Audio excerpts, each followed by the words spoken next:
Hi, today I'm not going to talk to you about property or about hi-fi. Today I'm going to talk about this camera, this DSLR camera, that is the Nikon D700.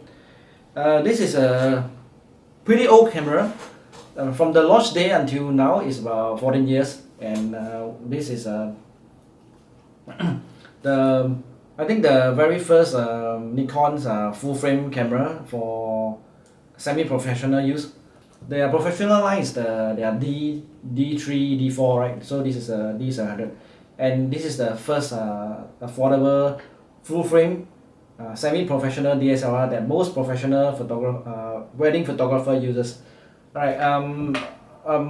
Before I became a real estate agent, I was a wedding photographer, and I have used this camera a few times in my wedding shoot. However today, please note that this video is not a review of this D700. I think there are a lot of YouTubers that do a very good job in reviewing this camera, and there's enough video about this the review of this camera. So what I'm going to do today is to actually share with you my experience in using this camera to do street photography in year 2022.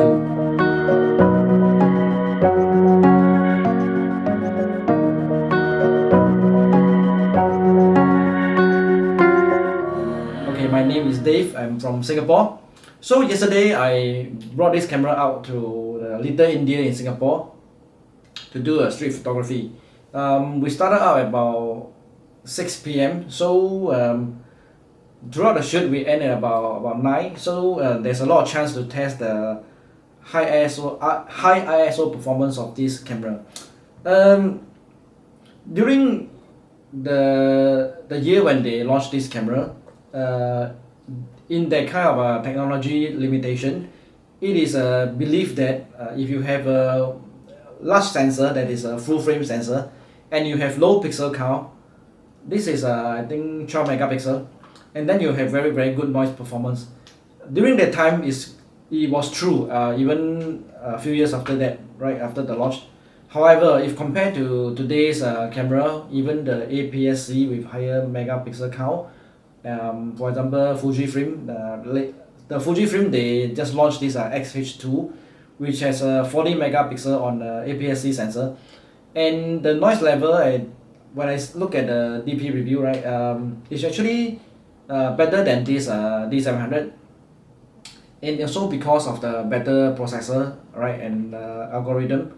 And in terms of autofocus, I can see that the new mirrorless are much faster than this D700. However, this D700 is no slouch, right? When I brought this out for the street photography. So today's video, I'm more on sharing my experience with using this camera, and also I'm going to do it in the commentary style. I will share with you the photo that I have taken yesterday, and as I go along, I will share with you how this camera performs and how I feel about it.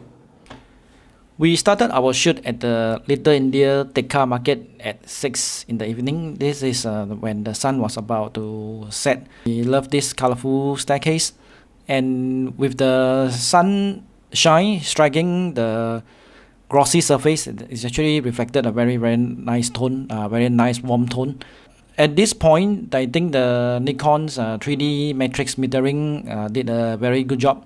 This shot was taken beside a busy bus stop. I can see that there are actually many people behind and trying to cross the traffic. This shot was taken with the 105 f2.8. This is a good photo to demonstrate the D700's color capture ability. As you can see that it actually handled the red color very well. The white balance is biased a bit towards the green. Actually, that was what I adjusted because I was trying to shift away from the Nikon's D700's famous magenta, slight magenta cast. So one thing good about this 105 is you can stand far away and not disturb anyone when you're taking this photo. For this photo, also take note of the colors of the flower and also the details of the little jasmine flower petal. Because this is near the Bali, and there's a lot of people in Little India. There's a lot of activity. There's a very good time to do street photography there. This shot was taken in a rather rush manner because I was afraid that she might discover me. But I think I love the peacock, like she's trying to steal the show, and the lady actually relaxing, checking her phone. If you can see from your screen, you can actually see the distinct individual windows of the toy bus. I think it's very special to see Chinese style building and decoration in Little India. And you can see that the D700 really do capture colors very well, and besides that, he gives his own characteristic of the D700 sensor. As we were walking to the other street, this is actually taken on the road. So all these shops are beside the road for the car. There are many shops here. They are over many decades old. I believe this gentleman have been with the shop maybe when the shop started business, maybe 30 years ago. So I love the skin tone of this gentleman, and I think the color of the sandals behind reflect very well. And from the LED lighting, the reflection from the leather surface of these sandals, I absolutely love the color rendition from here. As I have told you, shooting with a tele lens is actually a big advantage. As it turns out, it really works for me. And with the 2.8 aperture, I can blur out the background a little bit without giving it a very smudgy, very dreamy, very creamy background. The audience can try to make up what is behind, the merchandise behind. And again, I think the Nikon catches the focal point, focuses very quickly with the 105, although the 105 is actually a micro lens. You may realize that behind, on the right, there's this white color, very modern, very futuristic looking building. This is actually designed by an American architect, and this is like to me, it's like a layer cake. What do you think? We were taking a shortcut to cut through by the alley, and we come to the back of this restaurant. Notice the grill of the aircon compressor. Look at the pattern. I think there are some moral effect, but that actually turns out pretty well. As we were exiting the alley, I saw these two friends chatting. I'm not sure if she was looking at me, but I think she was thoroughly enjoying what her friend was telling her. Maybe her friend was sharing with her a joke. So this is a really good advantage of using the 105 lens. Singapore really owe a lot to our migrant worker friends. They are the pillars and movers and shaker of our building industry, and a lot of technical work. During the COVID last year, when we actually do not allow anyone to come into Singapore, because of that, we have to delay our construction for about a year. So this is how important they are. And one thing very interesting about Little India is usually you will see this marketplace. This is more in place to find inside the aircon supermarket. But there are so many produce, so many products to sell. They no longer have enough room indoors, so they move everything out or near the road. Again, you see that's how the Nikon color size actually bring up the rich tonality of the picture. Again, this is a good photo to test out the shadow recovery. The original photo, you can only see the two gentlemen at the center of the frame, and you really can't make up the two pedestrians that are walking on the road.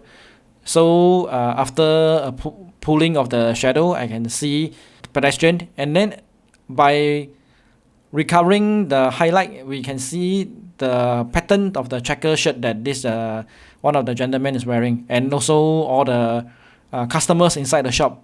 This is a wonderful shot. You can see even the fashion they are selling is so colorful. Really love Little India. This is where we venture into the most crowded lane, where they sell all the essentials for the celebration of the Deepavali.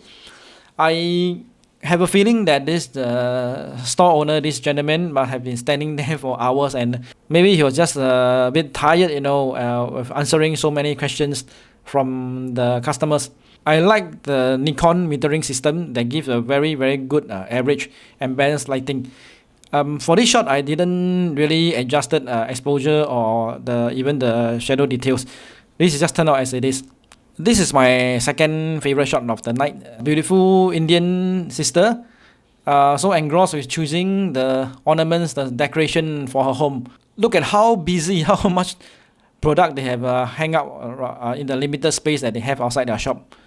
This really reflects the festive mood of the Deepavali, and I wish every Indian or those who celebrate Deepavali in Singapore a very happy Deepavali. For this shot, I was using the same matrix metering system, and I have actually changed the length to the 20mm f2.8. The 20mm is a very old length, but it still gives a good result. Of course, the old length with the old camera is just a perfect match, and all the colors captured are actually wonderful, rich and detailed and warm, and a very good tonality. This is a shot that I just took without looking through the viewfinder, because I don't want to make a big scene, so I just point the camera up and shoot and see whatever I get. I'll be happy with it. And in fact, I'm very happy with it because I can still see the details, the very well-defined outline of all the bits, all the flowers. Alright, how do you like my photos? It has been about maybe close to 9 years or 8 years that I have not used this camera, right? Because after that, when I become this property agent, I have stopped taking photos regularly. However, with this street photography, it actually kind of rekindled my interest in photography again. So I think I'll be shooting more with this camera, right, in the future.